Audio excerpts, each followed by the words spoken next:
Welcome to In the Mood for a Movie. Thank you for joining us. I'm Jeremy, and joining me as always is my brother, Brad. B-Rad, co-host. What are you up to? What's going on, Jezza? Manly's going all right now, aren't they? Yeah, 2 wins? So we're coming 8th or... Actually, no, we're coming 10th or something, I saw. So a couple away from the top 8, but we'll be there. Brad, baseball. It's so bloody boring, isn't it? Yeah, it is. Actually, I did watch a little bit of the World Series, but I can only watch it for like 10 minutes at a time because it does get so boring. So yeah, it is blooming boring. Yeah, I think Shohei Ohtani is definitely bringing baseball back single-handedly, one pitch and home run at a time. Ladies and gentlemen, we also have a special guest joining us tonight, a man that probably needs no introduction to a couple of people on this pod, a good friend of ours and a friend of the pod, I will say, Michael Carroll. Mike, how are you, mate? Thanks for having me, Jeremy. Mate, I'm excited to get stuck into this. This is, I guess, one of my favourite movies, one that I've watched for I think I've seen it about 20 times. So the last time I saw it was Sunday with my son, Gus. He was jumping on me while I was watching. So, look, I'll contribute as much as I possibly can, but, mate, I'll make sure that I bring that unhinged energy. I guess that's why you invited me. Perfect. And Mike, you're a big car lover as well. Back in the day, always going to auto salon. What year do you think was the best auto salon that you went to? Oh, mate, I can't choose. There's just so many auto salons that I went to. Look, I am trying not to piss myself over here. So. My favourite year was, and I can't tell you exactly what year it was, but it was when Ghost, the old 200SX with the flames down the side, was on show. It's one of my favourite cars. Yeah, look, loved auto salon, love my cars, love my Jap crap, love. Now that I'm a family man, I've now sort of more into the Euros, but SUVs. Yeah, I drive a Tiguan now. Yes, nice. Life is good, hey? Alrighty. Well, everyone, spoiler alert. Before we get into the movie, there will be spoilers, so if you haven't seen it, I suggest you go watch it now. So today we are doing, I don't even think we mentioned it, so apologies. We're doing the 2000 Gone in 60 Seconds, which is on Disney+.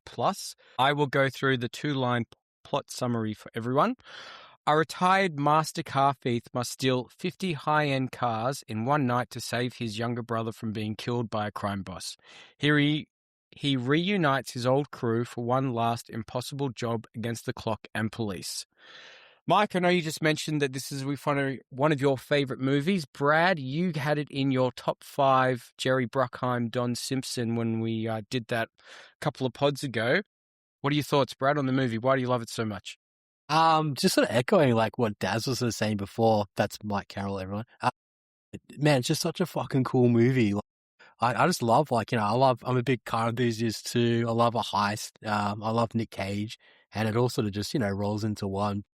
Like, yeah, the thing I wrote down was it's just such a cool movie. I really like it. Yeah, great. Yeah, I wrote down Jerry does it again. I loved it. Yeah. As you said, I love a heist movie, so I always enjoy that aspect. But I also love a movie that is based around cars as well. Just a delight, like when someone needs to come out of retirement and get the crew back together. I think we spoke about that a little bit on the Replacement podcast. Just love getting the boys. Getting the gang back together. Yeah. Really great setup as well with like the young buck brother trying to fill into his brother's shoes and, stuffing up that heist. I got a couple of questions about his plan to steal the Porsche, but we can get into that in a little bit. I thought it had a little traits as well, like a lot of these movies, the cat and mouse with the cops, as I said, bringing the crew back together, the love interest as well. The cop letting him go at the end, the bad guy saving the cop. It just ran all the hits. Robert Duvall as the father figure to all the boys as well. It was really great. MC, what did you love about this movie? I know because this is your choice. What's not to love about that opening scene? And I know that I'm probably skipping ahead a little bit, but mate, that really sets the tempo for the entire movie.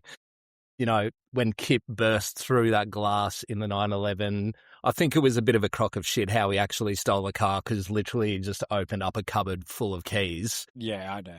There's a bit of bullshit in there, which, you know, we're going to touch on Fast and the Furious as well, because there are so many similarities. But, you know, that's what you love about it, right? Like, it makes you think that anyone can steal a car at that caliber. But it's high intensity. There's so many cracking scenes in there, which obviously we'll jump into later. But I don't think there are any boring bits. Yeah, I agree with you there. Do you, can I ask a question? Do you drive around with a brick in your boot? I do. Well, I live in Just in Bayside case. Council, mate. So you've got to. I've moved from the north. I'm the other side of the bridge, or the airport, actually. So yeah, got to stay safe.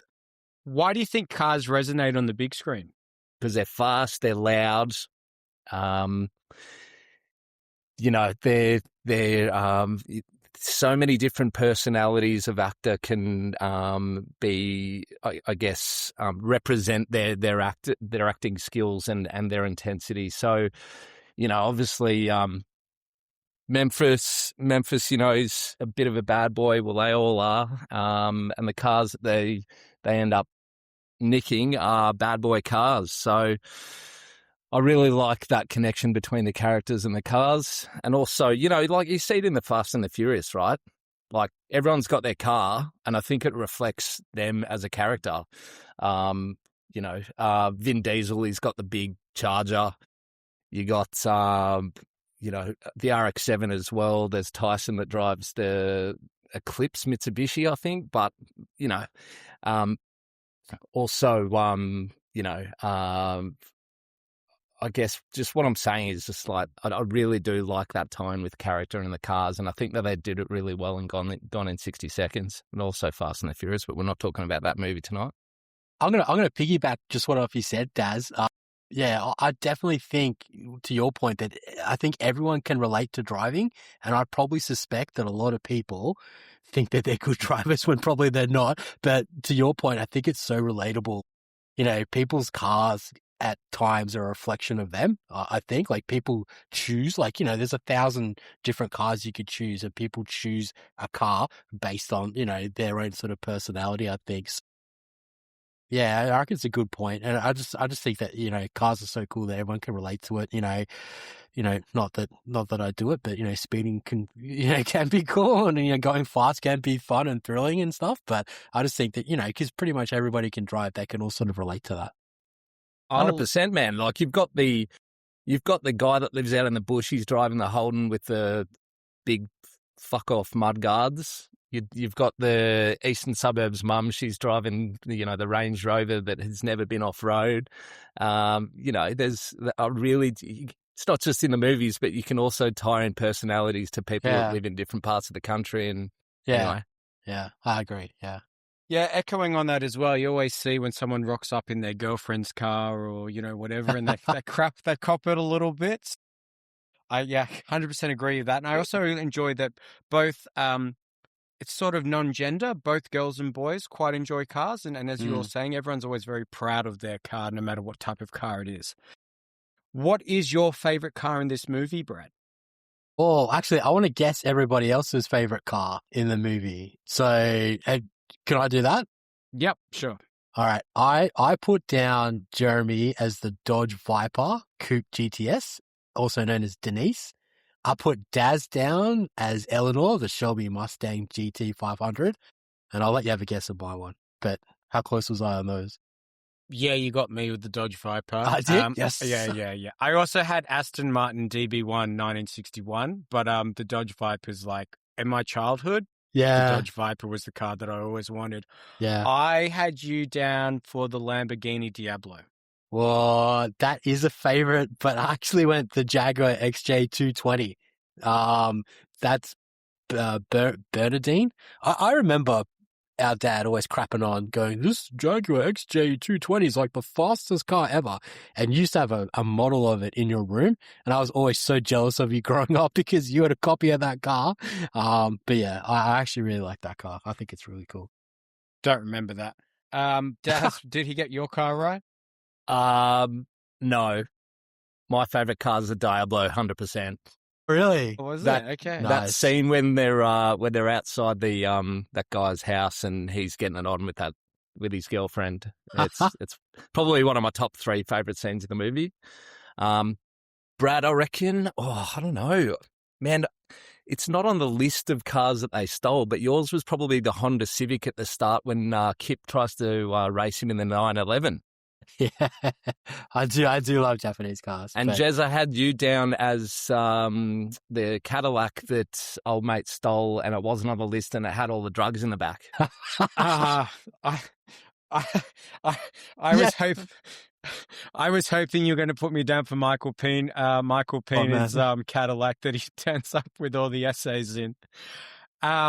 So this isn't a great question for me, but you two are the 2 car heads in this on this chat. What's the best car you've ever owned? You go first, Brad. I know what yours is going to be. I used to have a WRX STI. Used to love that car. Used to love that car, man. Yeah, exactly. I know. I never modded it or anything like that. I probably should have, but you know, it gets to a point now, like where I'm too old. I'm sitting in traffic, and I can't stand manual in traffic. But when like for a weekend ride and stuff, it's the best. So You spend too much money on World of Warcraft, mate. No, I don't get into that. No, but actually, no. The love of my life at the moment is probably my motorbike. But yeah, nah, that was a good one. How about you, Daz? Was yours the Evo? It was. Yep, Evo 6. I was never able to afford that car from the day that I picked it up. I think Mum paid for my insurance. Wasn't garaged. It probably should have been. And now they're worth $60,000. Sold it for 20. Yeah, that was a really nice car. I liked that. I still remember that car. It was really good. But I did like the R32 Skyline. Managed to get sideways at every corner in that thing. So What's your name again, Daz? Just so we can let the New South Wales police know. I already lost my license twice for those Oh, there you go. They already know. traffic infringements. They already know. How about you, Jezza? Well, I was going to say, just in case the viewers are wondering, Mazda CX-3. So there you go. That's my... I thought you were going to say the Astra. No, mate. Mazda had electric windows. Actually, Mate, you ran that Astra into the ground. I remember. Oh my God. I Fond know. memories of that thing. Sold it for $300 to Jens, mate. He liked it so much, he gave me another $300. I remember when you launched that thing off a gutter in the country. I think we were down south for a wedding, and the whole front of it just fell off. Parents listen to this pod, Mike, but thanks. So I asked also, what is your ultimate car? So sports car, classic car, luxury car. I will start. So I had WO Bentley for classic, Jaguar E-Type for luxury, and then Dodge Viper, as Brad mentioned, for sports cars. I've always wanted one. Mike, what's your 3? So classic cars. Oh man, I don't know. Like the old Jags, like any of the old Jags, I'm a big fan of. Love their shape.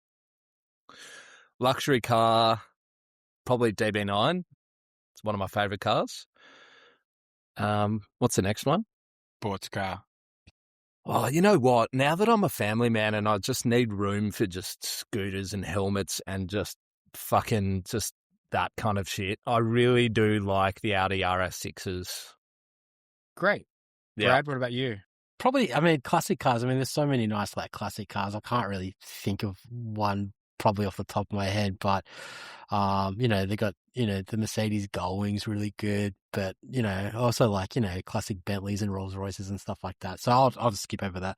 But, I think if you're going like luxury car, I probably do like a nice, like as Daz was saying, like a 4-wheel drivey kind of thing, like a BMW or a Porsche or something like that, like 4-wheel drive. I think it's quite nice.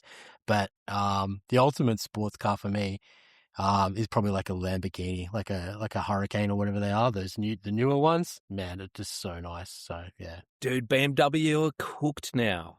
Have you yeah, no, good. Have you seen some of their new cars? Like their Yeah, new SUVs I'm speaking more about, but I don't know. I think they've just gone a little bit too crazy with their designs. They're just really boxy, and I don't know. There's that thing that is about the size of a ferry that you catch over to Manly. yeah, But I don't know.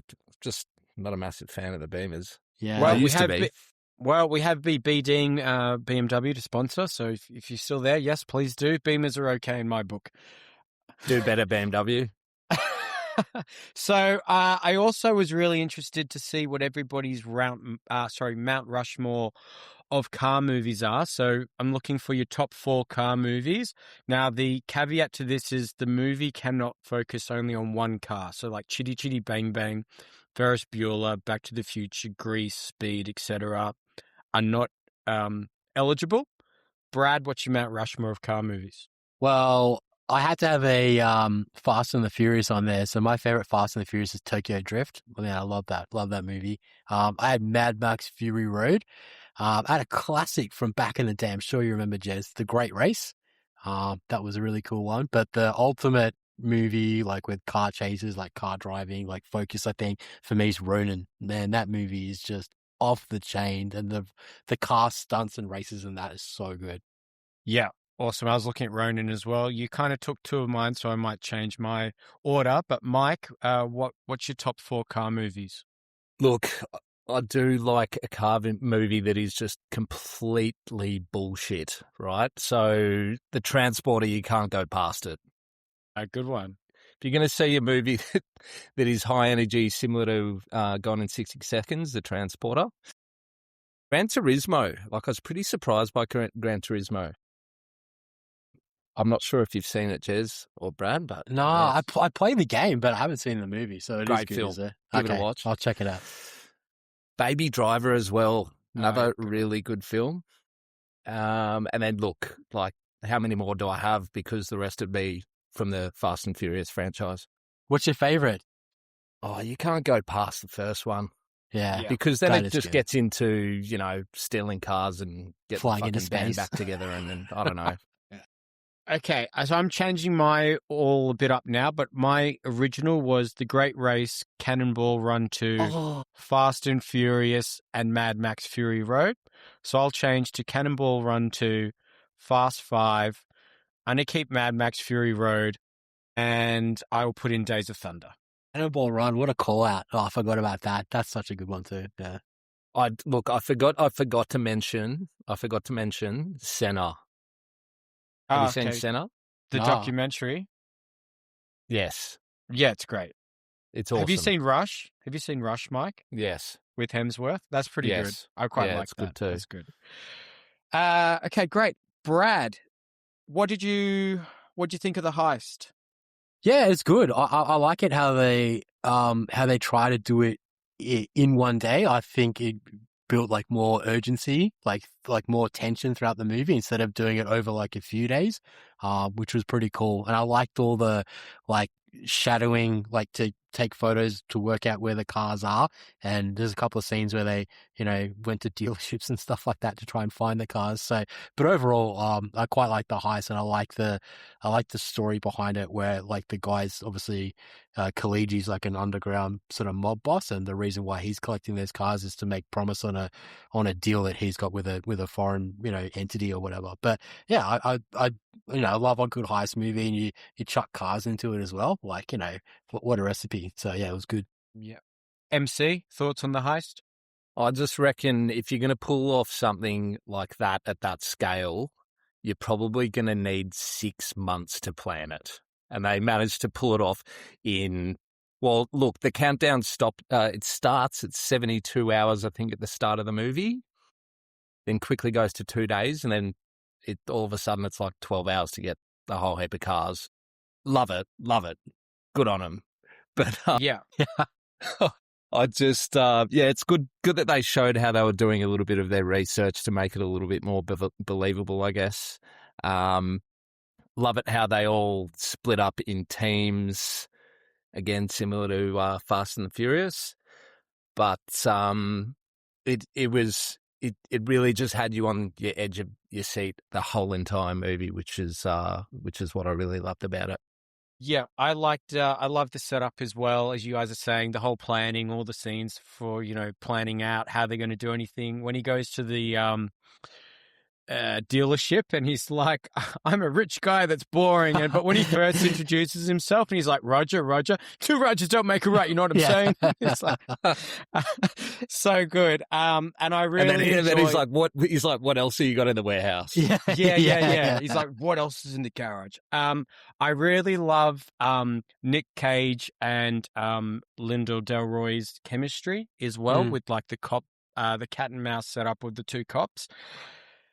I wasn't quite sure of Detective Drykoff. I thought he was a little bit tough to watch, and I guess now that we're here, without kind of stepping on anything, I sort of hated the performance by our man Timmy Olyphant. I didn't find him well. The second time, I did find him a little bit more funny, but the first time, I didn't really find him funny. I didn't really think there was too much chemistry with Castleback or Detective Castleback. I was like, are these guys just like new partners together? Especially when he calls him out and he's like, don't ever mention my wife again, and things like that. Like, I wasn't really sure what the director and Oliphant had workshopped beforehand about the character. Like, he just seemed pretty much like he was in a different movie. And in some scenes, I almost thought, because he's kind of in that, he plays a lot of spiritual characters in other movies. I was like, is this guy meant to be a vampire in real life? Like, is he a detective vampire? What the hell's going on there? I will say the second time watching it, he kind of at the end becomes a little bit likable for me, but still at the first, up until like they're chasing Eleanor in the BMW, I just did not like his character at all. Keen to see, am I missing something here, guys, or was it just me? Yeah, look, I think he was a little bit awkward, to be honest. Didn't laugh. His jokes were shit. There's one joke I'll come to in best quotes that I thought was okay, but yeah, okay, great. I'm glad it wasn't just me. Brad, I looked on Reddit, sorry, Brad, just before you talk. I looked on Reddit as well, and everyone's just like, yeah, he's really great. Like, even his last line in the movie, I was like, I don't remember his last line. He was not memorable at all. Brad, what did you think? Yeah, I didn't. I mean, I do like Timothy Olyphant, and I've known him, from great TV shows like Deadwood, and movies like The Girl Next Door and like Die Hard 4.0 or whatever. Like, I think he is good, but you're right. I didn't love him in this at all. Like, yeah, it's there's someone else I didn't like even more, but he's probably one of the ones that I didn't like that much. So, okay, yeah, cool. Loved the car chase in this film. Absolutely loved that ending car chase with Eleanor. It goes for like 15 minutes or so. I know that our dad loves a car chase. I would say all dads like a car chase. Pity he cooked the car. Yeah, we'll get into that as well. Especially Bond movie car chases as well. I don't know if you guys have seen One Battle After Another, but they do like a bit near the end where they kind of go over rolling hills and you feel like you're in a roller coaster. I was like, my God, I've never seen that before. I believe I asked you all your top 4 car chase movies. Brad, do you have a top 4? mine would just be the Mount Rushmore that we were talking about before.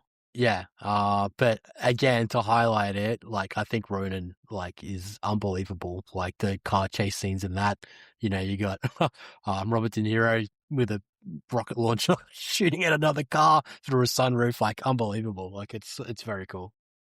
Mike, do you have a favorite car chase in a movie? Well, look, you can't really go past Fury Road, can you? Yeah, I mean, the whole thing's a bloody car chase. Well, very good, Mike. So my top 4 car chases, and this is very good, Mike. Very good. So my top 4 car chases, and this is, I guess, 4-1. So The Italian Job, Terminator 2 Judgment Day, Dark Knight Rises, and then Mad Max Fury Road. As you said, the whole movie is just a car chase to one end. They meet some honeys, and they decide to turn around and do the car chase back. Special shout out to Bullet. I know that Dad has spoken about Bullet, and in Quentin Tarantino's book as well, he notes that Bullet is the best car chase that he's seen in a movie. Mike, I know you mentioned it earlier, The Jump. What do you think of The Jump? Yeah, I think I think the Fast and Furious franchise definitely took a page out of Gone in 60 Seconds. That's for sure, because I've seen that scene or similar scenes in those movies. But I loved it. I'm not sure how you jump a car over a tow truck. How many cars do you reckon he jumped over? I reckon about 30 Yeah, at least. yeah, He took off. yeah. Those Mate, he's got NOS. those older cars too, like, you know, they're more sort of like hand built and, you know, older, you know, they don't have like all carbon fiber and stuff. They're a lot heavier too. Mate, it's a boat. Yeah, I know, right? It's probably like between 1.5 to 2 tons. Probably that car, like, you know, it's probably very heavy. So for it to launch that much, it's probably a bit unrealistic. So You can't help but cringe though when he lands. yeah, He bends that whole chassis. Eh? Yeah, you see It is like you're like, oh man, all that effort and like that is your unicorn, as you call it, yeah. and you've completely fucked it. I reckon he should have just turned around and just tried to, I don't know, get past him. Who knows? Have you seen Starsky and Hutch with Ben Stiller with the red car? How you see Yes. like when they're on the golf Yeah. course and Yeah, stuff, they correct. keep smashing Similar. it. Yeah. I did also think when he did the jump, all I thought was Starsky and Hutch when they overshoot the boat and they're trying to. Yeah. So the I cast. just think it was a little bit shit once he actually delivered the car, that they were like, nah, you're 7 minutes late, deals off kind of thing. Piss me Yeah. off. We'll get to that now. So I also thought, I was like, look, I kind of could see if they had already packed up the ships and the boat's leaving at, let's say it's 8 o'clock in the morning or whatever. But yeah, being 12 minutes late, I wasn't too concerned about that. To me, it was more that the car looked like a piece of crap when he turned Mate. up. So I'd be like, It wasn't a Manly fast ferry. Like, they can wait bloody 7 minutes. Brad, any thoughts on him turning up late? I've got a little bit on it a bit later, but I think that's how like most of these criminal underworld people kind of work. Like, you know, if I take out a loan with a loan shark and I rock up 10 minutes late to pay it, he's going to be like, nah, mate, you're paying interest on that and blah, blah, blah, Yeah. blah, blah, breaking their legs and stuff. I just think that's how they work. Like he'd probably be happy, you know, shipping those 49 cars off and, you know, killing these guys that stole the cars and like, you know, taking a little bit of hit for not delivering one. So I think that's just how they work. So the cast, I thought the cast was pretty deep, like having Scott Caan, James Caan's son, and Vinnie Jones, I guess coming off your bench, so to speak, means that you've got a pretty good cast. So we'll start with Nick Cage, our man. Nick Cage, love him. I love how Nick Cage commits to every part that he does. There's no, I guess, part too big or too small, and I guess he's not embarrassed about ever being or bringing out the Nick Cage part or you know, never shy about going loud. As I said, the scene where he's playing the rich customer, like, you know, two Rogers don't make a right, that type of stuff. To me, that's just like Nick Cage cooking. Definitely shows his scale of a character. Because he starts off, you know, at the go-kart track, and then he goes into, you know, showing his bad boy history, and then he snaps into a millionaire who looks like he's ready to buy a supercar, right? Yeah, it's great. Brad, what do you think of Nick Cage?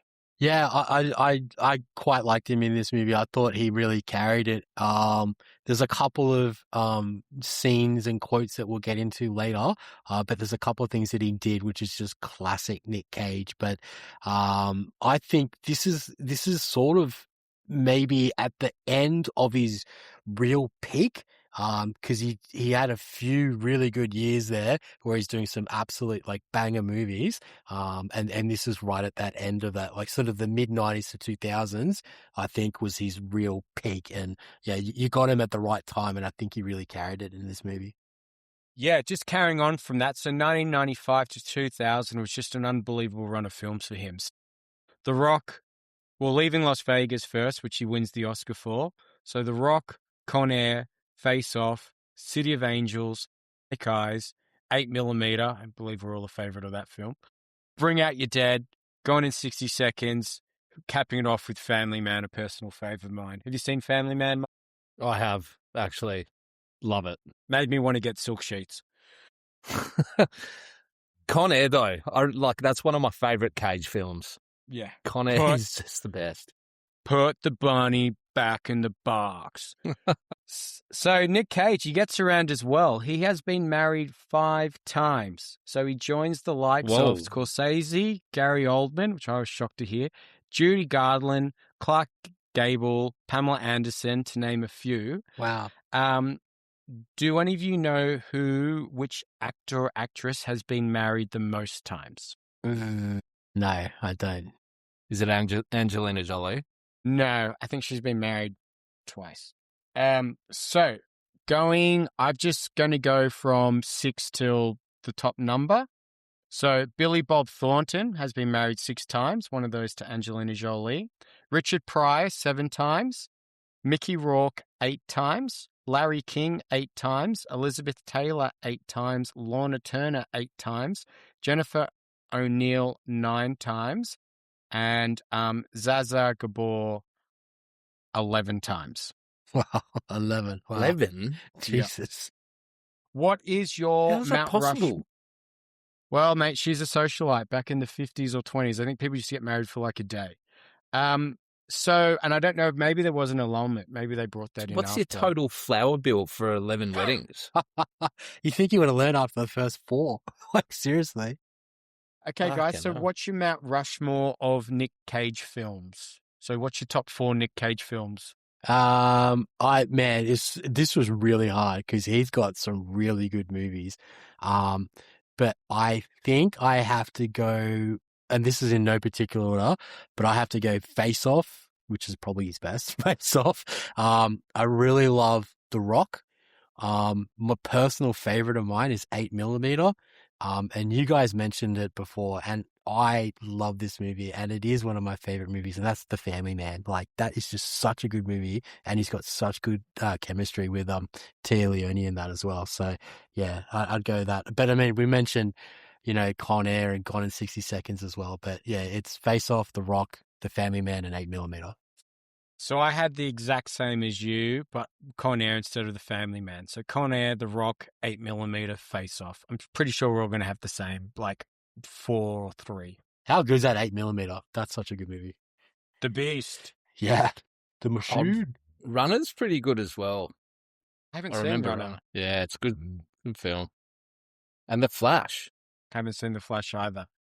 Giovanni Ribisi. So Giovanni Ribisi, apart from having a great name, will forever be Medic Wade in Saving Private Ryan for me. Whenever he comes on screen, I'm just like, 100%.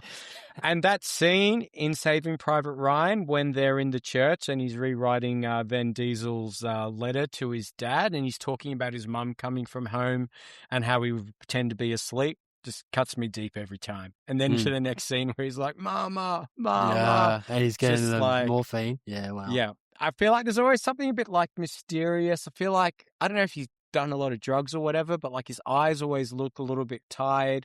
I think he plays like a great villain in Ted and Avatar as well, like to name a few movies. I thought he was really good in this, like playing the brother. I could kind of see them being brothers and I thought they had pretty good chemistry.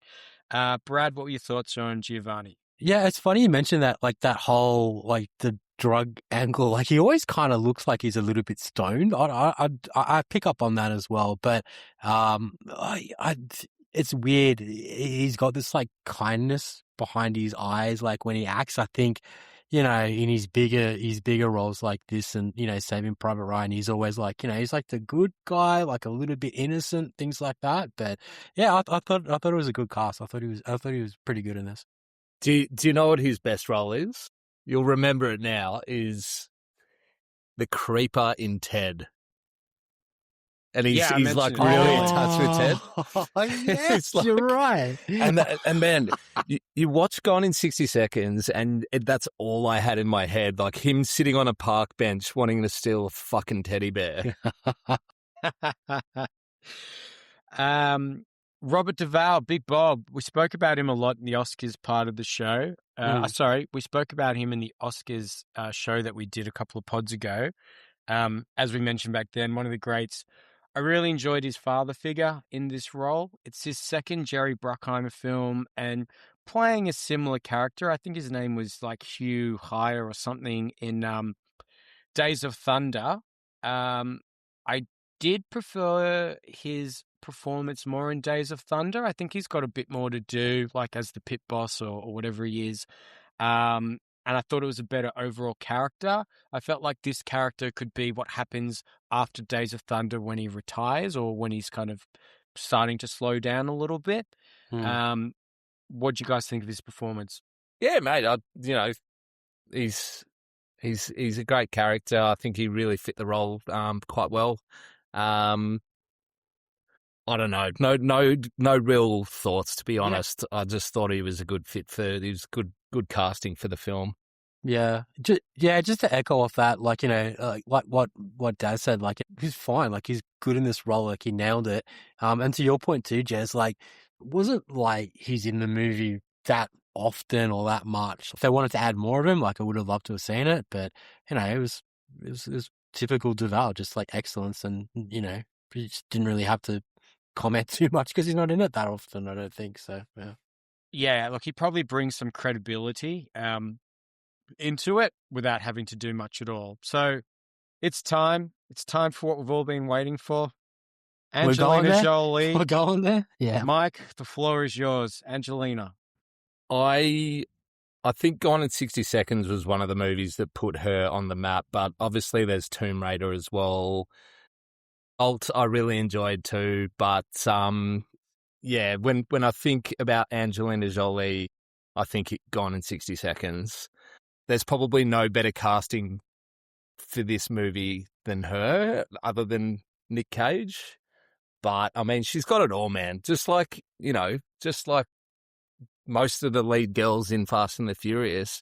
They're hot, they know cars, they, don't take shit from guys.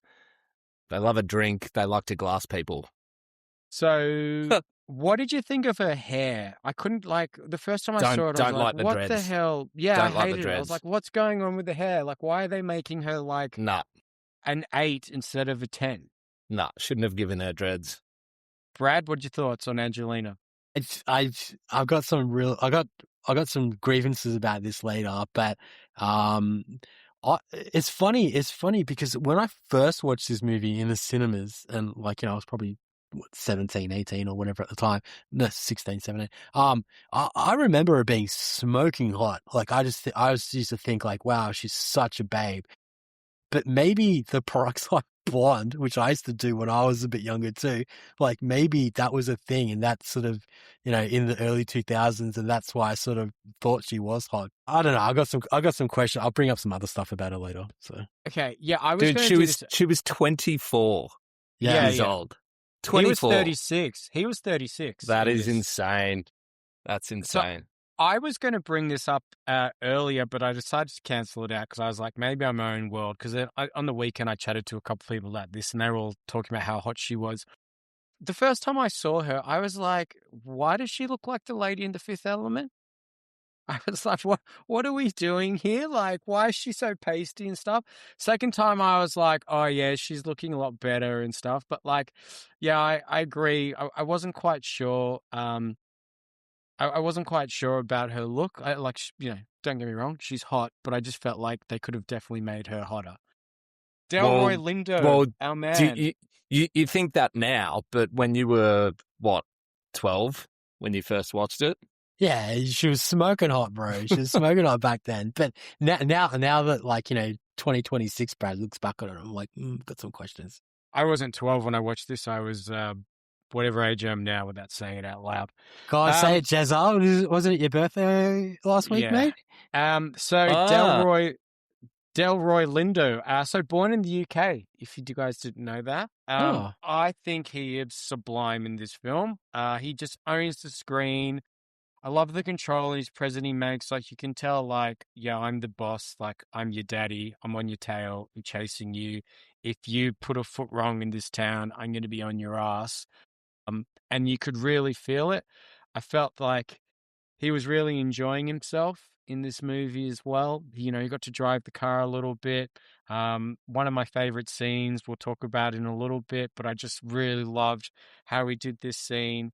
Like, every time him and Memphis were together, I thought that their chemistry was really great and they could kind of banter off each other. He was also like the only law-abiding citizen in the whole film as well, which was great. And like for him to have such a presence but still be like a little bit of a stickler for the rules, I thought he did a really great job. Brad, Delroy, what are your thoughts? Yeah, I quite like him. It's weird. Like everything that I've seen him in, like I instantly like him, and I always want to like him more. Like he's just such a likable character. I thought this role really did suit his talents. And you know, he is sort of like like the big dog kind of thing, but like you mentioned, like that law-abiding, you know, kind of character, like by the book and things like that. So it's funny. Like there's a few scenes where, you know, he's trying to be likable, like, you know, when he goes visits them in the garage and stuff like that, he's trying to like bond with them and stuff like that. But you know that he's there casing the joint and like he's doing his job and stuff. But yeah, I thought he was quite good in this. I mean, I think that he's very much like The Rock in Fast and Furious, right? So he's The Rock that The Rock is to Toretto. Do you know what I mean? Like, there's that tie-in because they've got history. And he knew about Memphis's past, and you know, I think he was going to let a few things slide here and there. Yeah, I really like their relationship, and the fact that he let him off at the end. He's like, go, get out of here. Yeah, that was cool. Loved it. Just in case anyone's wondering, Mike is sponsored by Fast and Furious, which is why he has to bring him up every sentence. I'll be back for that next potty. Yeah, 100%. So I asked for your Mount Rushmore of Delroy Lindo movies. Brad, I'll start with you. What are your top 4? I think I'm going to steal some of your ones, but the one that I'd probably like the least on the list is probably Broken Arrow, because it's only in it for a little bit, but I need to watch Sinners. So as soon as I watch Sinners, this will be Broken Arrow will be replaced by Sinners. But I did have Gone in 60 Seconds. I had Romeo Must Die. That is such a cool movie, and he's really good in that. But one of my favorite movies of his, and I think I'm going to steal one of yours, is Blood In, Blood Out. He's awesome in that too. So, and that's a really cool movie. So I had Blood In, Blood Out, Sinners, Ransom, Gone in 60 Seconds. So pretty similar to yourself. I actually haven't seen Romeo Must Die, I don't believe. I think I might have, but I'll have to watch it again just to double check. Yeah. Mike, did you have a top 4? Well, I'm definitely not a movie buff like you two blokes, but Up is a great film. I don't know if you've seen Up, but it's brilliant. Why are you laughing, Brad? It's a really good Get choice, Shorty. Mike. Get Shorty, Malcolm Yes, X. that is good. Yeah. Yeah, Malcolm X puts him on the map. Yeah, gone in 60 seconds. Yeah, he is good in this, yeah. So to be honest, I haven't seen a lot of his movies, so but Up is great. If you haven't seen it, go. It's a great movie. Will Patton. So just like Ribisi, Will Patton will always be Coach Yotes. That's my daddy's Hall of Fame. So I always associate him with Remember the Titans. I do, though, like that apart from Remember the Titans, most of the movies that he plays in, he's playing like a kind of sleaze or like a little bit of like either like a cop or a criminal or something like that. His run of movies in like 98 to 2000 was excellent. So Armageddon, Entrapment, Gone in 60 Seconds, Remember the Titans. Mike, do you like Will Patton? Will Patton. Yeah, mate. You know, what can I say? He was no real thoughts on him. I actually really like Will Patton. I think he's a super cool dude. It's funny you mentioned some of the movies that I have seen that I've forgotten that he's in, but I put down Copycat. He's in that. And he's the detective in that. And one of my favorite movies, which I don't know if you've seen, Jez, but if you haven't, we're going to put it on the pod. Mothman Prophecies. Like he's awesome in that too. So have you seen that? Oh, add to the list. Add to the list. Yeah. When did Armageddon come out? It was like 98. Okay, because that's I guess the movie that I remember him most from. I think obviously again had a pretty good on-camera relationship with Nick Cage, but I don't know, he's a little bit boring to be honest. Oh, you got to love the voice though. Yeah, I guess so.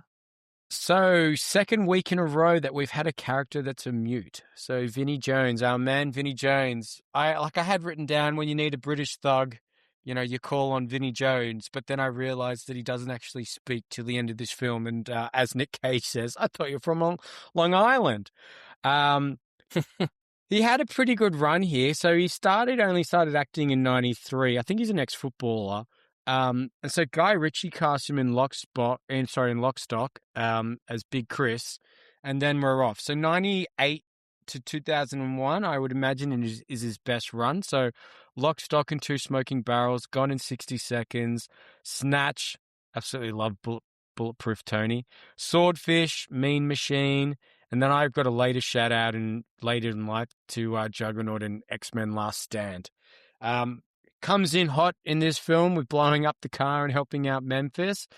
Apparently, he was a method actor, but I didn't quite get that because he doesn't speak. But what I then read was he was just intimidating cast members and stuff on set by I guess just maybe not talking to them. The scene where he's in the Hummer and he rams the cop car sort of off the ledge or down the side. So he wasn't actually meant to do that, but he got a little bit excited and he kind of pushed down on the throttle a bit more, so they went off. And then when he saw them later, he said to the drivers, "That'll teach you a lesson." He didn't give a shit about the python. No, he didn't not care at all. What, Daz, what are your thoughts on Vinny in this movie or the Sphinx? Yeah, I mean, he doesn't have to say anything to be a good character, right? Like, he absolutely nailed it. I think it probably took a lot of skill to do what he did too. But, yeah, if you're going to put a mute in a movie, it'd probably be him. Brad, what were your thoughts on Vinny? Yeah, it's funny because I don't know. I've got an airing agreements about this later, but I was gonna say I think Vinny, I quite like him, but I think he's better in English movies than he is in American movies. So by that, yeah, I mean I really like him in Lock, Stock. I love him in Snatch. I love him in Mean Machine as well. Like, he's a cool dude, and like, yeah, get him in, he's total badass. Like, he just rocks up and you're like, okay, this is Sphinx, he's a badass. But I don't know if he really hits through in the American market. But fun fact, you're all right. He's an ex-soccer player. He used to play for Wimbledon primarily, but he also had a stint there at Leeds and at your favorite team too, Jezza, Chelsea. So yeah, he was a bit of a deal in the soccer world. You kind of expect him to have this like dirty American accent when he eventually speaks. Yeah. Yeah. But he's very proper. Like soft English. All right, very proper. Yeah. Yeah, it would have been interesting, actually. That's a good point, Mike, and also Brad, about like him being better in English movies. It would have been interesting sitting in the cinema or going to a cinema in the US where at this end he speaks and then asking people like their reaction, like, "Oh, I didn't know he was British." So Christopher Alexson, who plays Frank, the villain. To be honest, to me, pretty forgettable performance, I thought, and I don't really have much to say about him. Any thoughts, anybody? Nah, not for me. No.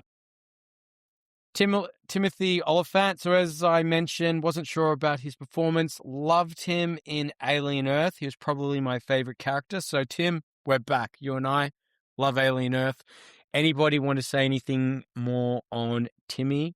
Nah, I covered him off before. Like, I remember him from Deadwood primarily. You're right, he's in Alien Earth. I forgot about that. And he's in a couple of other sort of movies, like, yeah, we mentioned before. But yeah, I don't know, kind of, yeah, he was all right. He was great in Scream 2. Scream 2. Oh, yeah, that's right. He's in that. Yeah. Yeah, I'll have to go back and watch Scream 2 because I saw that, but I couldn't remember. Who does he play in Scream 2? He's like the... what you think that he's one of the masked dudes? Okay, he's just like a party boy jock or something. Yeah. Okay, cool. So Freb, the character Freb, who is the guy who sort of looks like Keanu Reeves with like the kind of black shaggy hair, part of the crew. His name's James Duval in real life. The dumb shit who stole the Cadillac. Yeah, okay, I thought so. I was getting confused. I thought that might have been the IT guy, but yeah, that guy. I was watching it thinking, where have I seen this oak before? Does anyone know what movie he's from? Was he in? I think it was later on. He was in Donnie Darko, wasn't he? Was he? A little blockbuster called Independence Day. He's Miguel. He's Miguel, the drunk guy's dad. Oh, I mean, the drunk guy's son. The drunk guy's son. Yeah. Oh, man. Wow. Yeah. So special shout outs to Scott Caan. So as I mentioned earlier, son of James Caan. I really enjoy his comedy in all his films. So particularly in the Oceans movies where he goes back and forth with Casey Affleck when they play brothers. Anyone want to say anything about Scott Caan? Yeah, I do. I was telling Leanne last night, and she just rolls her eyes as always. But I used to think that Scott Caan was like the ultimate cool dude, like in this movie and in Enemy of the State. Like, you know, he just seems like such a badass with that straight up sort of hair, and like I swear he had like a little bit of blonde streaks and stuff in it, and that's probably what inspired me in my young years because I used to think this dude was cool as. Yeah, and I really liked him. And Leanne He's just your epitome American jock. Yeah, 100%. You're right, Daz. Yeah, good one, Mike. So one more special shout out to Michael Pena. Or Pena. I absolutely loved this guy. Had to throw him in. I was so excited when he showed up for like 30 seconds in the movie, and I thought he absolutely crushed it. He can play comedy, he can play gangster. Like if you've seen Eastbound and Down, he's friggin' hilarious in that. He can play the protagonist, he can play the antagonist, like drama, like in Crash, he's friggin' awesome. Mike, do you like Michael? I do. He should have, I think it was it Freb and Tumblr, Scott Caan, when they were waiting for the dog to take a shit with the keys? I think it was the IT guy. It was the IT guy. Oh, was it? Okay. Yeah. Anyway, I reckon I was a bit annoyed that they didn't jump them because they just stood there. They were just deterred by the dog shit, and then they just left. And they're like, you know, these hectic gangsters, and they smelt a bit of shit, and they turned around and drove away. Yeah, they probably smell shit when they like execute people on the street, but they're worried about the dog when they're trying to get this. Yeah, exactly. Brad, your thoughts? Yeah, no, I really like Michael Pena. Like you mentioned, he's got range, man. He does some like, you know, some classic stuff. I sent you that clip. I don't know if you saw it on Instagram, that him with Danny McBride in that Eastbound and Down, and he's doing that. How long you been with her? Like, it's the funniest shit ever. Like, seriously, he's a cool dude. So I really like him. Not a big role in this though. So directed by Dominic Sena. So the two movies I saw he has done, like the main ones, are Swordfish and Gone in 60 Seconds. Makes sense that some of the same casts are in that, like Vinnie Jones. Actually, probably Vinnie Jones was the only person that was in both of them. Has also directed a lot of music videos. So interesting, Richard Marx, Bryan Adams, Tony Childs, Fleetwood Mac, Sting, Janet Jackson.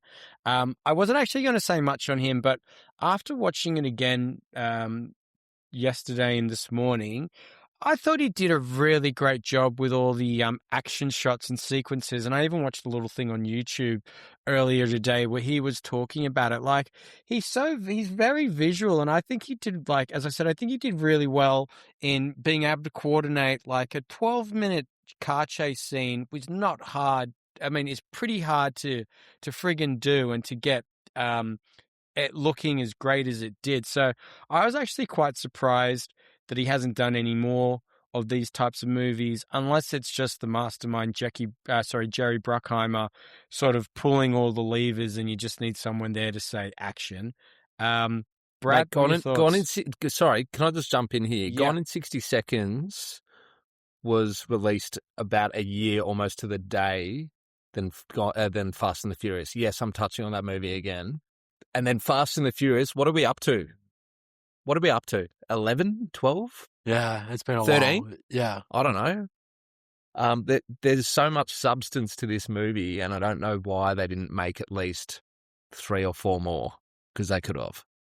No, I actually kind of agree with you, Daz. Like, you know, I know critically this movie was not held in high regard. There was a lot of questions about it, but box office wise, which we'll get into later, like it was a huge hit, like, you know, and there was potential to make other movies of this, and you know, you could get the Kip angle with Memphis showing up again to like help them do some more heists, or maybe they move to Miami and do some heists down there or something like that. You know what I mean? They can move around. So yeah, I reckon, you know, that they could have done more with this. But to Jeremy's point too, like I can't believe, like, you know, I mean, this guy, the director, he did Gone in 60 Seconds, he did Swordfish, which I love, but he's hardly done many movies. So I don't understand why he didn't have a bigger career. So this was a remake of a 1974 cult classic. Have any of you seen it? No, No. I had no idea. Yeah, it's a low-budget movie with some questionable acting, apparently. But however, 93 cars were used and pretty much destroyed in the filming. So when you say low-budget, 93 cars is, I guess, not cheap. So the original was created and directed by H.B. Halicki, if I'm saying his name, and unfortunately he died in 1989 whilst filming the sequel. So his widow was involved in production, and she kept the rights to Eleanor, but allowed them to use it. The cast trained at a real chop shop to understand car theft. Hopefully that was Gallopin Autosports from Pimp My Ride, one of Mike's favorite TV shows. 7 Eleanor replicas were made to use in this movie. 5 were totaled. Nick and Jerry kept the other 2. That'd be pretty cool to keep. Nick Cage The did a lot of his shitbox own. at the end. Well, I don't know. I reckon there were 2 that weren't destroyed. Nick Cage did a lot of his own driving, and he did a lot of the stunts. They did also use stuntmen for some of the tricky moves, but I guess a lot of the car chase, apart from the jump, you'll see like the steering wheel with Cena in the background. They don't use a green screen for that. That's actually him driving. So that's pretty cool. The studio and insurance company, though, weren't too happy about him driving and doing so many stunts. So the jump, 128-foot jump over traffic, was done in one shot. Wow. And it set How a many record cars at the is that? time. 128 feet. How many cars? But I didn't, mate. You Quick should've looked math. Why didn't you look that up? The script 128 feet.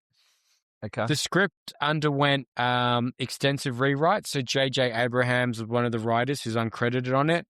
And there are 3 cast members with the name or last name Duvall, all spelt differently and not related. Because I remember when I was first looking at the credits, the first time I saw the movie, I was like, is this nepotism at its finest? Like, how many of his children are in the movie with him?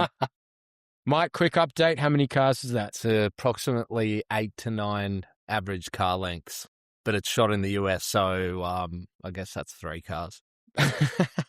Did anyone else find out any, Brad, any funny and weird things or production stories that you found? Only that Angelina Jolie and Cage reportedly had zero chemistry off the screen. So I could sort of pick that up. Really? In the movie, he sort of explains their vibe a little bit. But yeah, no, just everything that you've touched on already.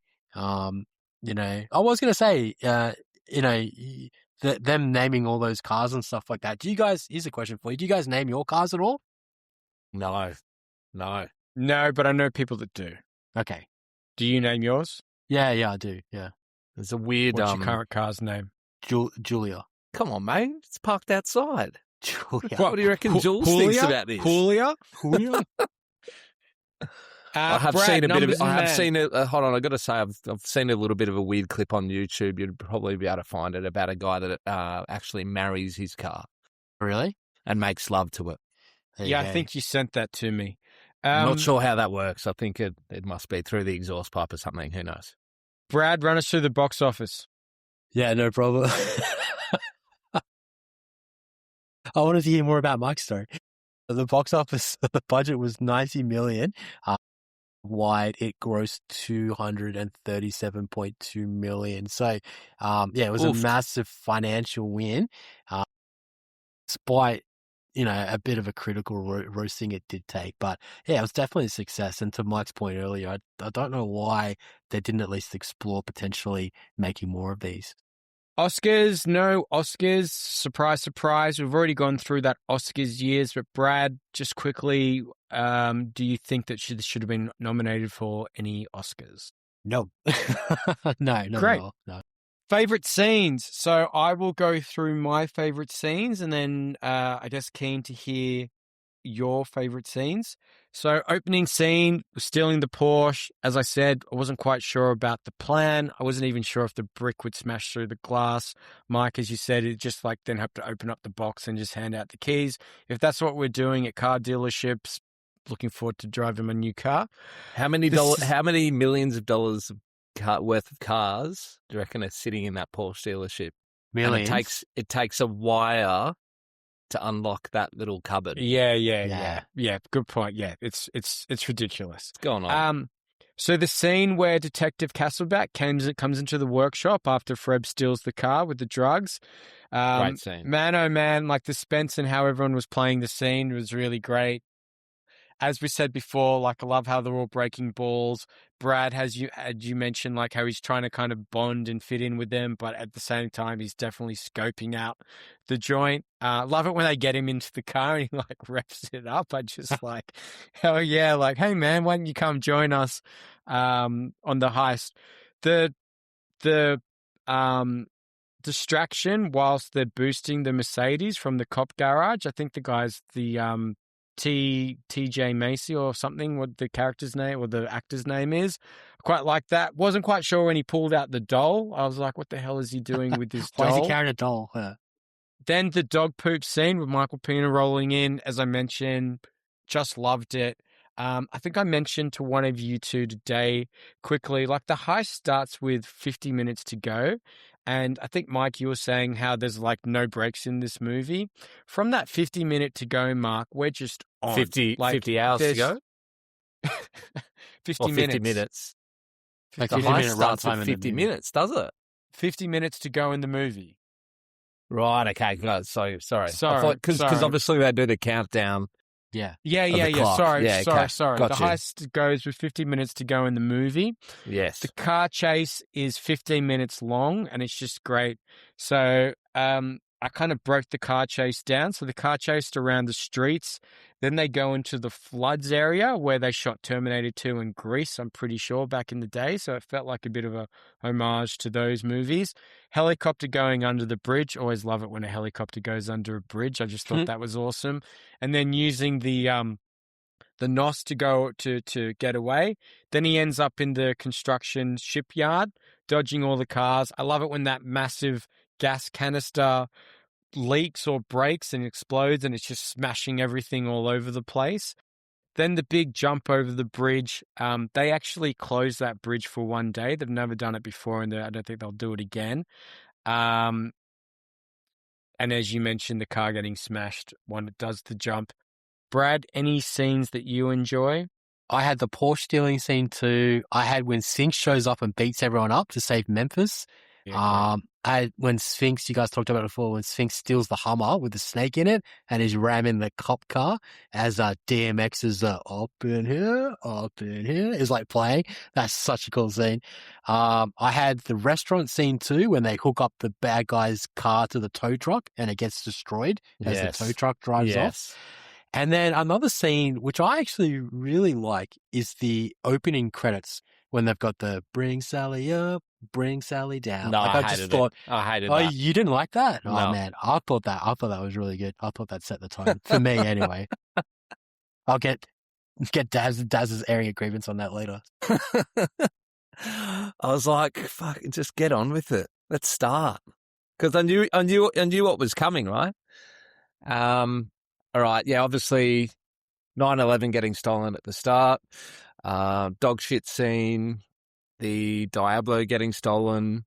I really like the last scene where he drives out in the old shitbox Mustang. I really do like that. I think that, it was a good sort of end to the movie. Another barbecue cook-up, just like in Fast and Furious. And the barbecue cook-up, because I laughed at that. I'm like, far out, man. It's bloody Toretto and the crew having steaks. Must have been the same bloody writers on both of the movies. So honestly, The Hans Gruber, the slowly falling off the building moment that stole the movie for you. So my Hans Gruber was the car chase around town and then into the floods area. I just thought it was just spectacular. And if that ever comes on TV, I'm going to just stop what I'm doing and I'm going to be transfixed watching it. Brad, what stole the movie for you? Man, Mike mentioned it earlier, I think the Porsche stealing scene at the start, I just thought that was super cool and like really set the tone for the movie. So I really enjoyed that. It was quick and awesome. So yeah, I love that. What's your favorite scene, Mike? I think, my favorite scene, I think, is when they discover the warehouse and they bring the black light in and they discover the list. Yeah, that's cool too. That was pretty cool. I think it took them a fucking while to get there because they discovered it very early on and they're like, oh, what's this black light for in this warehouse? Didn't think to go down to Bunnings and fucking get one and come back and light her up. Anyway, them would have been gone in 60 nanoseconds if that was the case. But yes. Best quotes. Brad, what's your favorite quote? I think my favorite one, I've got a few, but my favorite one is Nick Cage being like classic Nick Cage. And he's like, I just stole 50 cars in one night. I'm a little tired. I'm a little wired. And I think I deserve a little appreciation. Like, him just doing that is just so Nick Cage. So yeah, I love that. That quote was my favorite. Brilliant. Mike, what about you? I'm a bad man. So my one was, without disappointment, you can't appreciate victory. Yeah, I always like to go deep with these. Now, I will say the Timothy Olyphant line that made me laugh was when he's like, man, this guy can drive. And then Delroy's like, what? And he's like, it must be the car. I was like, so best song or score. Mike, have you got a favorite song in the movie? Oh, mate. Is it Bring Sally Up, Bring Sally Down? Oh, it's Lowrider. Is it Lowrider? Yeah, by War. Yeah. Okay, great. What about you, Brad? I had DMX Up in Here. I used to love that song. And then that whole scene was just awesome. Oh, nice. We're all going to have different ones. So I have Johnny Cash, Folsom Prison Blues, which I'm pretty sure is when he first sees, when he first sees Robert Duvall. I did have Flower Moby down as well. I remember at a gym class, I had to do push-ups to that once. It was not fun. Pre-2000. So this is what are the pre-2000s things in this film. Ironically, this film was made in 2000. I have a couple of things. So I wrote down digital cameras and no maps on their phones. So no phones. So no camera phones and no maps in their phones. That's when they got lost in the gated community, and then the digital cameras as they're going around taking all the photos. It would have been TomTom back then, brother. But you bought me one of those for my 21st. God, I remember them. I remember you and the boys chipped in. I got a TomTom. What's your favorite pre-2000s thing, Mike, if you've got one? Man, I remember the frustrations when I was a pizza boy working at Pizza Hut, having to look at the Gregory's directory to actually find my way to deliver 2 meat lovers pizzas and a bloody garlic bread. That's why the boys got you a TomTom. Oh, dude, I'd well and truly moved on from there. I think I was working at David Jones at that point. But anyway, look, it is quite fascinating that they can be able to pull off a heist like that in, let's face it, 2 days, with very minimal tech. Yeah. Brad, what about you? What's your pre-2000s? I had hot wiring cars. I just don't think you can do that on modern cars anymore. Obviously, some of these cars are classic cars, so you probably can still. Just you don't. If they make a movie now and someone's like jumping in and stealing a car, you don't see them hot wiring cars and stuff anymore. Do you know what it made me think though? Just on that, watching the movie on the weekend, I was like, I'm gonna YouTube how to hotwire a car and see if I can do it myself. Yeah. I don't mean like stealing a car. Like I mean, just another reason to add you to the New South Wales police. Someone who I know that owns a shitbox that I can just practice hot wiring a car. Yeah. Let us know. What are you guys doing this weekend? I'm locking my car in a garage in case you're coming over. I was going to say, let us know how that goes in the mood for a movie at gmail.com.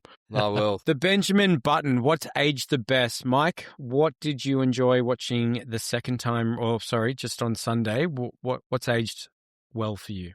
Look, just the choice of cars on their list. Like, from when I first watched the movie to when I watched it last weekend, I'm still a big fan of all of those cars, classics.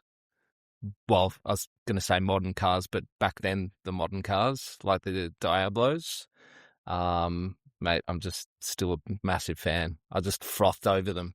What's aged the best, the Benjamin Button, I had the cross-generational heist crew dynamic. So I think Ocean's 11 have this dynamical element too, but I love like the old guard and the new kids like learning from each other. So you got like the old school thieves teaching, the craft the way it used to be done. And then you got the younger guys bringing in the new era tricks, like, there's fingerprint gloves. Instead of like using gloves, they got like those little fingerprint things that they put on the top, and then they've got like the tech guys like buzzing and capturing people's beeper numbers and stuff like that. So yeah, I really love it when you got like like an old school people and the young school people like learning from each other and working together. But as Mike said too, like a shout out to the classic cars, like they age really nice. And I really like Sway's motorbike, the M4 Augusta F4 Sierra Oro. For all your bike fans out there, it's actually got a Ferrari Formula One engine in it, so it's a super cool bike. So Jesus, sorry, just touch on the fingerprint things, right? Why couldn't you just wear gloves? Well, that's what the old school guys are going to do. They were going to wear gloves, but then the young guys are like, you glue and you put fake fingerprints on. So I guess it makes you look less suspicious because you're not walking around with gloves on. Yeah, righto. Yeah, mate, they're not subtle at all throughout the whole movie.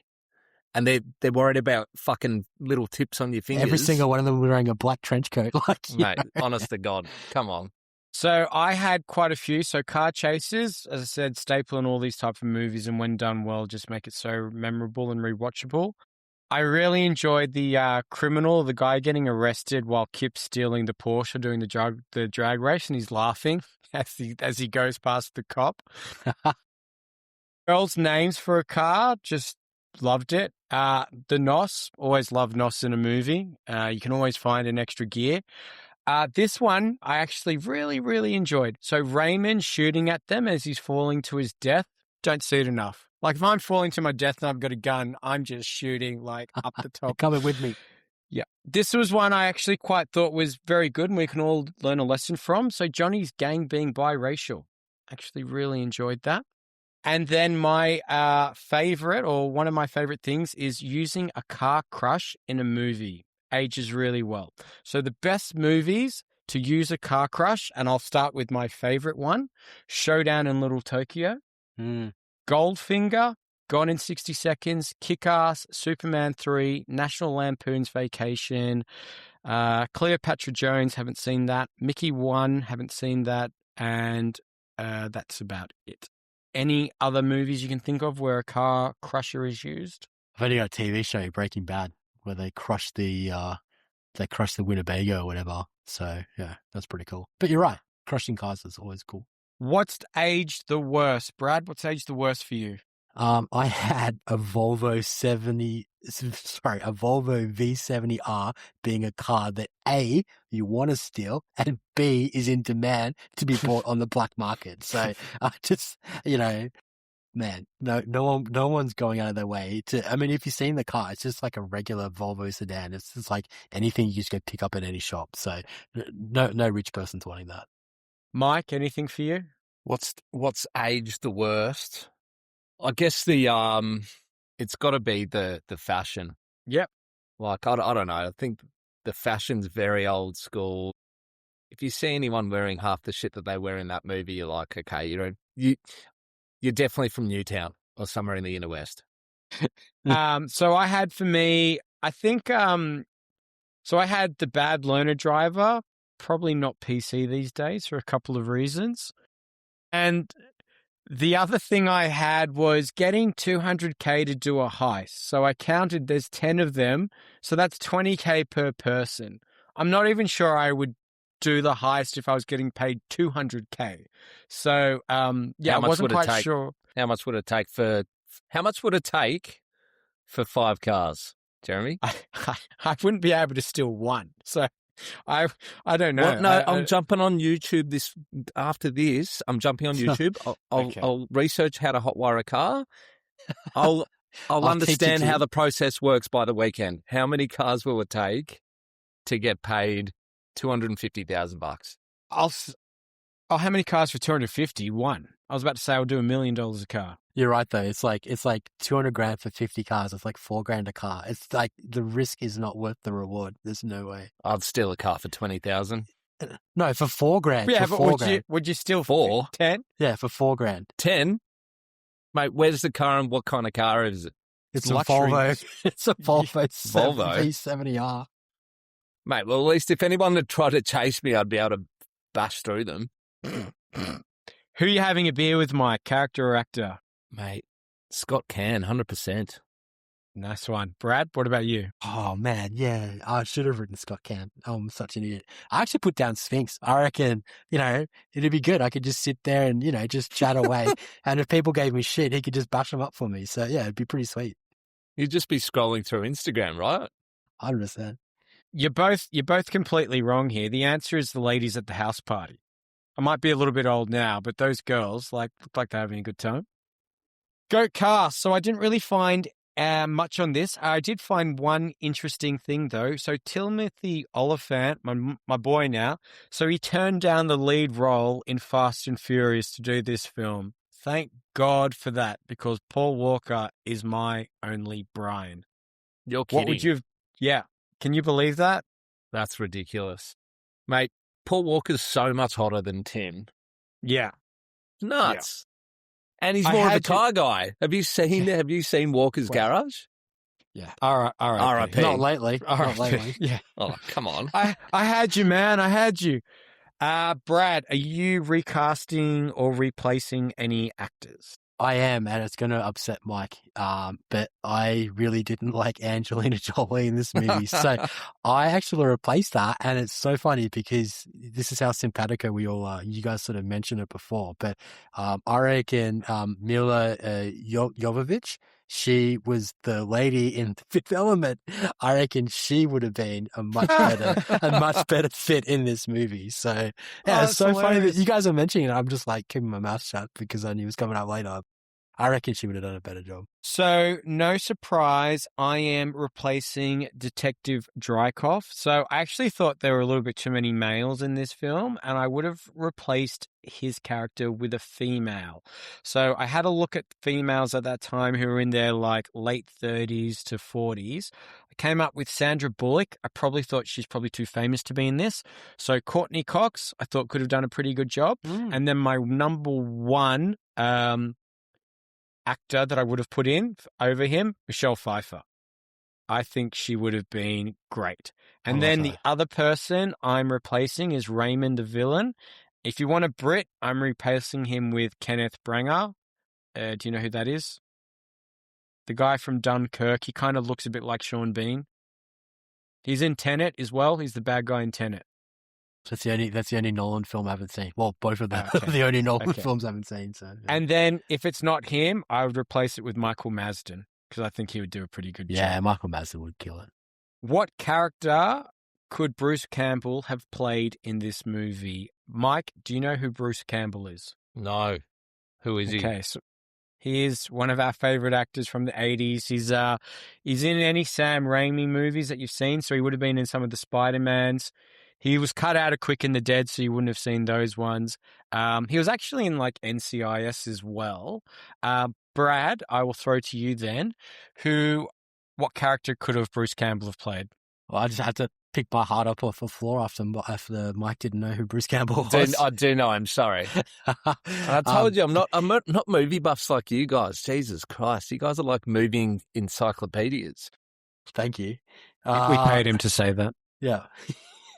Sponsored by Fast and the Furious. I was going to say I had Bruce Campbell as the dockmaster coordinating the cars to get on the ship. So I got a Spider-Man 2 reference. So I got Nick Cage gets out of banged up Eleanor, delivering the car late. Disheveled, he approaches Bruce. Bruce says, "Hey, you might wanna," as he adjusts his jacket. Cage, realizing his jacket isn't on properly, mimics Bruce and adjusts his jacket. He then continues approaching. Bruce goes, "Can I help you?" And Cage goes, "Yeah, I'm dropping off the last car," as he fumbles the keys out of his pocket. Campbell goes, "Oh, I'm sorry, sir. No more cars we put on the ship after the container doors have closed. It helps maintain the illusion." And then Cage goes, "I understand, but Mr. Collegia, he's a friend of mine. He asked me to deliver these cars." Campbell goes, "But not to deliver them late." And he goes, "I got the last car. You have to let me in." And goes, "Shh." He points to Collegia's office, and Cage, stunned, hops back in Eleanor to take the beaten off car back to Collegia to take the matter up further. Great. That's awesome. Have you seen that part in Spider-Man 2 when he Yeah, rocks up to the movies late? Yeah. I probably went a little bit too big for Bruce, but I still think it works. So I'm actually replacing him with Raymond. This is when Raymond turns up late. Oh, no, I think this is this is when he's getting Nick Cage to do the heist. Memphis. Here's the deal, hotshot. You got 72 hours to deliver me merchandise, or your brother becomes a very expensive hood ornament. And trust me, I've got the perfect Cadillac picked out already. Candy apple red. Really brings out those cheeks, baby. Porn title. Mike, have you got a porn title? You go first, Bradley. He wants to know how X-rated he can get. I had Creamed in 60 Seconds. So I got Bonnie Blue, inspired by the movie of watching 50 cars get jacked, realized that she can jack 50 guys in 1 hour. So to accomplish this, she will need to make sure that she sucks and fucks her way through each man in 60 seconds or less. Oh, man, I'm not even going to touch this one. I'm not going to touch it. I'll jump in. My one's a little bit more PG than that. It's a little bit layered, though, so bear with me. So Memphis does Independence. Memphis, a carjacker trying to get out of the game, blow off some steam, heads to the quiet town of Independence, California. Will he be able to keep his clutch in neutral, or will the beauty of California girls blow a spark plug? I didn't know they named a town after us in California. Well, that's the town that his little go-kart shithole that he's at. Okay. So, best outfit or prop, and if it's not a car, what are you keeping, Brad?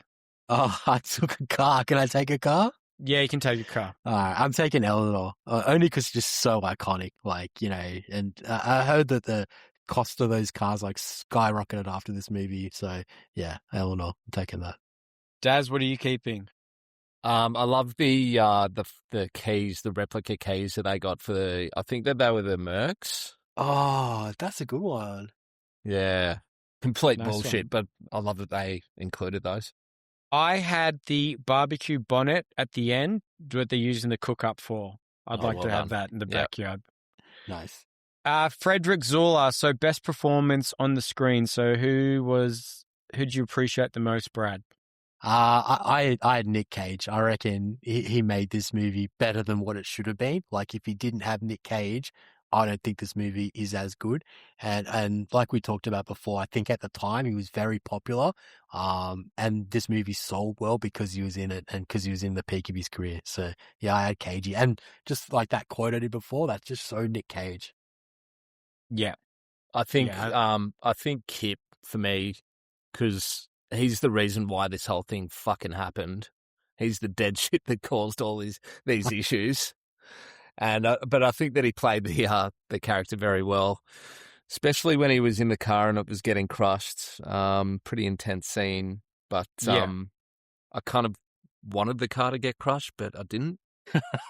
Nice one. So we've all got someone different. I had Delroy Lindo. So as I said, thought his performance was terrific. Big fan, big performance. Loved everything. So what happens after the credits stop? Where do you think the characters end up, Brad? I had Memphis and Kit legit custom car shop with the rest of their crew. And then I had, after his profound speech and realizing he could contribute more with words without speaking, Sphinx becomes a poet for the LA Times. Daz, what about you? Anything happen with the characters after the credits stop? Well, CHP reckons that he can get Randall's Eleanor up and running, or to, I guess, showroom condition in 3 weeks after he drives out of the driveway. So I'd be very keen to see how quickly he could manage to restore that thing, because I reckon it'd probably take about 2 or 3 years, but I'd like to see that process happen. I had Sarah moves to Independence to run a mechanic shop, while Memphis runs the go-kart track, where Logan Sargent, a 2023 F1 driver, becomes his most decorated student. And also, Detective Castleback takes his wife on a holiday so he can have a much-needed break. Nice. Theory Corner, Brad, I know you've been excited to share your theory with us, so what's your Theory Corner? I do, and I really want to get your guys' input on this. And this Theory Corner, I mean, I promise you this was completely unscripted, but Mike's going to wet himself. So I would say, we talked about it, this wasn't really well received in terms of critical acclaim, but it box office really well. So do you think that this movie paved the way for the Fast and the Furious franchise, which came out the next year, to go on like a really stellar run? Like, do you reckon this car chasing kind of movie set up the Fast and the Furious franchise?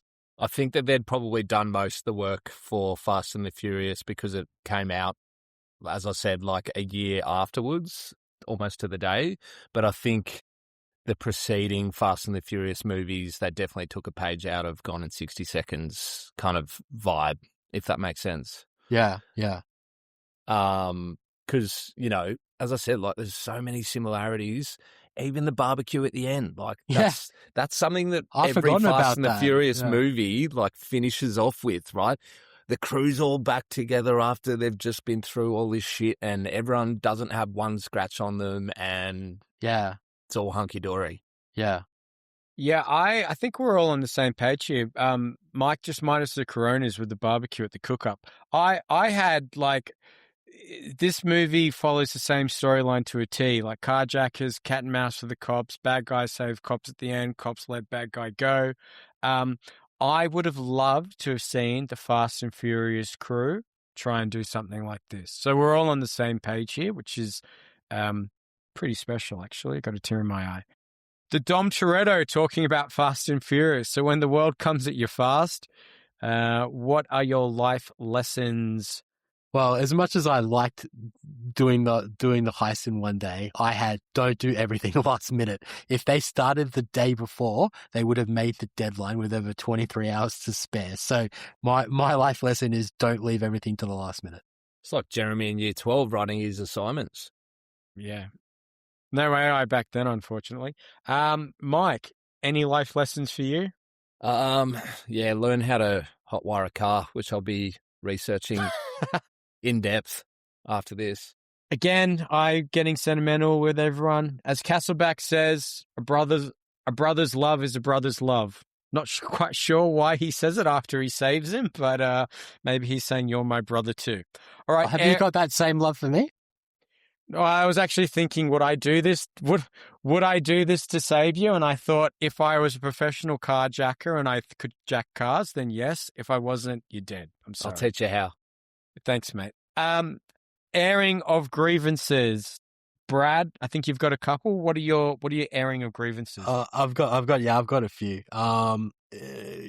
We talked about it before, but you guys liked it. But I think I would have liked to have seen Vinnie Jones's character talk a whole lot more, but in small phases, like, just like good and yes and no and like hang on, like, like when they're stealing the car and he's like ramming the cops, if he just went like hang on or grab a hold of it or strap in or something like that, I reckon that would have been cool, because just bringing it out with that one line at the end of the movie, and like, obviously we all know he's English, but some people probably didn't realize he's English, and it sort of takes away from the speech, because you're like, oh shit, this guy's English, like he's not American, and you know what I mean? I think it would have been better if he'd talk more throughout the movie. I also had Angelina Jolie being a tomboy. Uh, I don't know. I mean, like, honestly, like, what the fuck? Like, she's licking off sauce off, like, the dude's finger at the end when she's in a situationship with Memphis. Like, can you imagine, like, one of your partners, like, you guys are hosting a barbecue and then, Hannah or Jen's like, oh, sorry there, Johnny, and starts licking the sauce off his fingers. Like, there's no way. Like, that was just Married, so though. weird. It's Yeah. a difference. But if you were dating, nah, man, that's so weird. What about her acting when the car starts and she's like, yeah? I was like, oh my God, just kill me now. And she's wearing that white t-shirt as well. Again, like the boy. I was like, oh, the white shirt, like the short sleeve shirt. Yeah. Sorry, Brad, any more? I had one more, which was Memphis moved away so his family wouldn't get into trouble with him being associated with Grand Theft Auto. But his old mate and best friend, Atlee Jackson, who's what's his face? Yeah, Patton. Sorry, Patton. He lured his brother into the underbelly because he's working for Kaliji. If he came up, to go like, I want to do the heist for Kaliji. If he's really a good friend of Memphis, he'd be like, nah, man, you can't do this, and let Memphis know. But instead, he's like, yeah, man, let's do the heist together. Like, So yeah, I didn't like that. Yeah, I had bouncing off that pretty quick for all the crew to get back together, and no one really had any issues or hard feelings with Memphis apart from Kip about the abandonment. I had Kip. Surely Kip would be on camera stealing the Porsche at the beginning. Like, they don't put on any balaclavas or anything. They just go in, no hats. Like, surely he's getting caught afterwards. Another one I had when Johnny and his gang block the cars and then they spray all the bullets. Surely they're dead. And then when they're chasing them all over the fences, there's a couple of close range shotgun shots, which are like, again, killing you. LA is a pretty big place with a lot of traffic. So Memphis crew coming to save him in 12 minutes is not happening. I'm sorry. He's dead. And then how does Raymond not see Memphis when he's dangling off the edge? Like, he just needs to step on his hand, then job you're done. so right. Yeah. Oh, I forgot about that. Yeah. Mike, did you have any? Mate, LA traffic, not happening. The whole thing's not happening, dude. The whole thing is not happening. So right. It's not happening. As I said, it takes 6 months to plan something like this. God, it's 6 months. Someone should actually do the research as to what it would take to find these cars, number one. Like, you're not fucking pulling a list together and suddenly wandering around town fucking taking photos and then the next day stealing them all. Yeah. Get fucked. You're Anyway, right. I'll go back to the fashion, what they're wearing, right? If you look at that scene just before they're about to kick off the heist, it looks like my parents dressed to go shopping at David Jones on a fucking Saturday morning. Like, they're wearing the most awkward clothes to steal cars. Yeah. Like jackets. I know that obviously, Memphis put on his, I'm going to call it his Heisenberg jacket. Yeah, nice. But I just didn't get what they were wearing. What are you wearing if you're going to steal a car? Probably wearing exactly what I'm wearing right now. What, shirtless? Trainers, a t-shirt, and shorts. Nice. You mate. don't want anything to be able to get caught on anything. Yeah, that's true. You don't want too many pockets. I reckon if you counted the amount of pockets that Memphis had, I reckon you'd count over 20. Yeah, you'd be sweating in that leather jacket as well. All right, Mike, what's your rating out of 5 for this movie? 5 being the highest. Mate, it was probably a 5 when I first watched it back in the day, but now I'd give it a 3.5. Nice one. Brad, what about you? Yeah, funny. I gave it a 3.5 as well, and my little letterbox rating was PG GTA. I like it. I also gave it 3.5. I had all in after 60 seconds. After I'm sorry, Mike, but as soon as that Flower song came on, I was like, yeah, I'm in. Yeah. Rewatchable factor. So I believe we all think it's very rewatchable. I was like, yes, I love the action, I love the humor, I love the car chase. Like when they're stealing the car and the guy then tries to carjack them, and the guy just like, I ain't got time for this shit, and just like punches him in the face and then just drives off.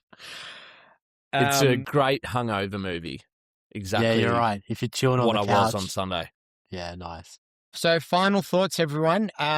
Mike, any final thoughts and what movie you're pairing this with?